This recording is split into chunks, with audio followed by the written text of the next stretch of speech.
नमस्कार मंडळी, मी सतर्क खबरबाज जिल्ह्याची साठी पत्रकार प्रसाद बैठ. आपण पर्यटनाच्या निमित्तानं काही ना काही नेहमीच येत असतो. यावेळेस आपण एक वेगळं असं वैशिष्ट्यपूर्ण ठिकाण दाखवत आहोत.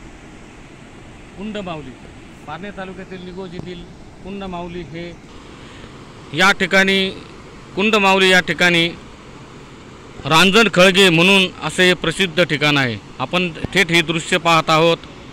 या ठिकाणी कुकडी नदीवर रांजण खळगे त्या पाण्याने तयार झालेलं दिसत आहे. अशा पद्धतीनं हे पर्यटनासाठी प्रसिद्ध असणाऱ्या ठिकाणी पर्यटनाच्या पण चांगल्या सुविधा या ठिकाणी उपलब्ध करून दिलेल्या आहेत. आपणही अशा पद्धतीचं रांजण खळगे म्हणा किंवा निगोजची मळगंगा देवी याचं दर्शन घेत असताना पर्यटनाचा देखील आनंद लुटावा यासाठी सतर्क खबरबाज जिल्ह्याची आपल्याला ही संधी उपलब्ध करून देत आहे. आपणही पर्यटनाचा लाभ घ्यावा. सतर्क खबरबाज जिल्ह्याची साठी प्रसाद मैड, पत्रकार, कुंडमावली, निगोज.